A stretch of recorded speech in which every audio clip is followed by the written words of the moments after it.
Today, we're going to be recreating a scene from my book.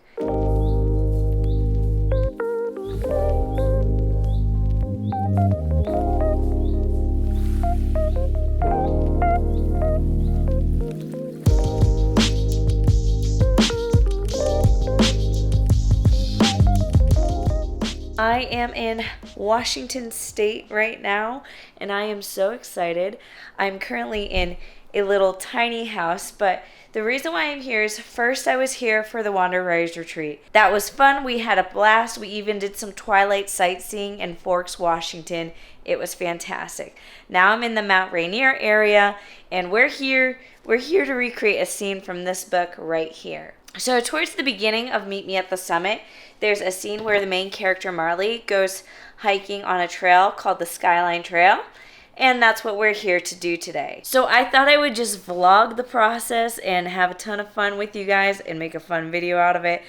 I am so excited. So please make sure to read this book, and then we'll be able to relive the scene together as we hike the Skyline Trail. Also, I'm currently 19 weeks pregnant. Here's proof of the bump if you didn't believe me. Anyways, I'm going to give you guys a quick tour of this tiny house. So, starting from the outside, here's the tiny house from the outside. We've got a fire pit, the house itself. We have a hot tub that I can't use because I'm pregnant, but I might just soak my feet in it. And then we can go inside. When you first walk in, we have our little kitchen. As you can see, we only have the most nutritious meals. I swear, I normally eat better than this, but this is all we got. Also, this tiny house has a dishwasher. Amazing. Then we have a washer and dryer, a full-size bathroom.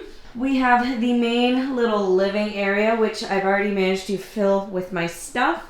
There's a lovely TV, a desk area, and then last but not least, we have the little bedroom area. Overall, just a super cute place. It was quite the adventure to get here. Also, they don't really have grocery stores, hence why we're eating frozen pizza for dinner. And I plan on waking up relatively early tomorrow morning to get to Skyline Trail as early as possible because it's super early. And my one mission is to do this trail. And if I can't, I will be so upset. I already bought my park pass online, so that's ready to go. And we're going to hike it. And I'm so excited. I'm going to bring the book. I'm going to do a little photo shoot. And you guys are coming along for the ride. The start of the trail doesn't disappoint. There are stone steps that greet us with a quote carved into them. The most luxuriant and the most extravagantly beautiful of all the alpine gardens I have ever beheld in all my mountaintop wanderings. John Muir, Conservationist, 1889. There's a mountaintop peeking up from above the stairs, which I assume to be Mount Rainier, and while the world around me is green and lush, the summit is snowy and white as it ascends into the clouds. A thrill of excitement propels me forward up the steps. I breathe in, and the oxygen flows through my body, making me practically jump with excitement. I lead the way as we hike because I'm pretty sure Ethan's definition of hiking is a little different from mine. His version of hiking is a flat stroll through the woods. Mine includes a little more uphill, and I'm happy to say this trail has plenty of that.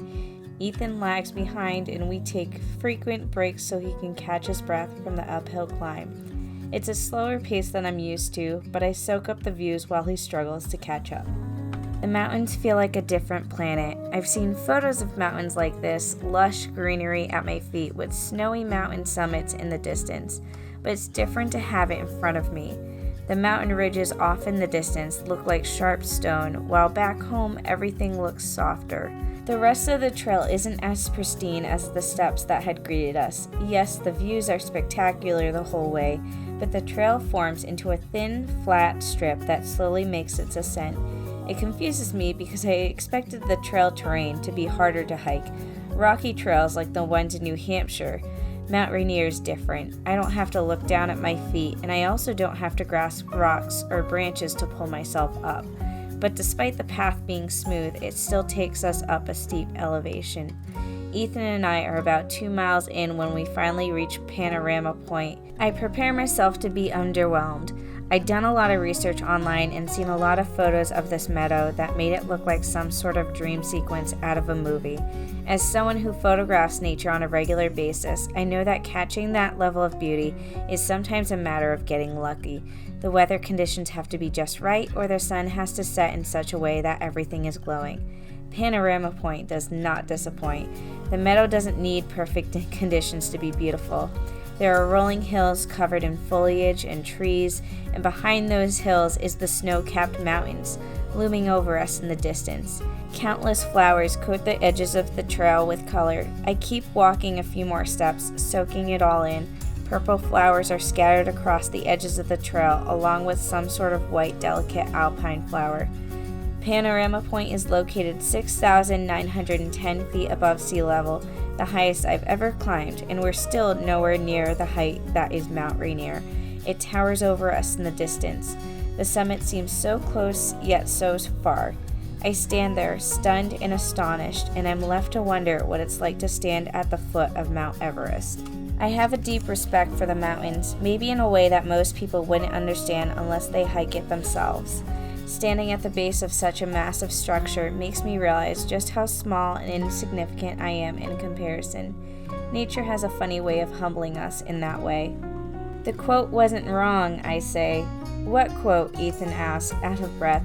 He's kept his eyes on the ground for most of the hike, but he slows down now to look up. The one on the stairs. It is indeed an extravagant alpine garden, I say, repeating the words.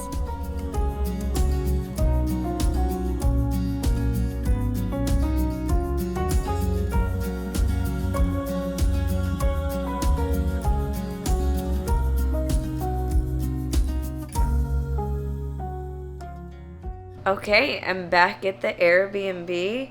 That was a successful hike. It was amazing. The most scenic hike I've ever gone on. I'm slightly sunburned, like my nose, my forehead. You can't see it too much on camera besides my nose. But I was talking to a woman who does this hike every single year, and she asked me if it was the first time I was hiking it because I kept stopping to take photos of literally every single flower. She could tell that I was new because I was taking so many photos, but she does it every year, and she said that this is the least amount of wildflowers she's ever seen. So it's amazing to think that there are apparently normally way more wildflowers because I saw a ton. It was absolutely gorgeous. I can't compare it to literally anything else. I will admit, hiking-wise, while pregnant, not easy. I was just trying my best to not get too out of breath and to really take my time. I haven't even looked to see how long the hike took me. I went slow. I went, really, really slow. But I'm back. I'm safe. Me and baby are safe as well. Okay, never mind. I actually looked to see how long that took me. It took me a total of 4 hours. That's including all the stops that I made, I think. And it says my average pace was 33 minutes a mile, which is kind of my normal pace when I'm not pregnant. So that's actually really confusing. So apparently I wasn't going as slow as I thought I was. I felt like I was going slow. I was going through and just taking in all the views. Also, I am losing my voice. I am allergic to the trees here. Let's compare it to the book real quick before we close out the vlog. I feel like I did a decent job of describing the trail without ever having hiked the trail, but I definitely did not do it justice. I don't think there was any way to do it justice. My suggestion to you is if you have the opportunity to hike Skyline Trail, just do it. It's gorgeous. Also, there's so much wildlife. They are so used to people that they don't scurry off. I got so many good photos, so many good videos. A chipmunk was on my lap. I was focusing too much on trying to take a photo and did not realize he was just going for my sandwich. He didn't get my sandwich, but I had to make sure. Anyways, my voice sounds awful, so I'm going to close out this vlog. This was an absolute dream come true for me. But yeah, I get to call this work because I filmed a YouTube video. So technically all this was for my job, which is wild.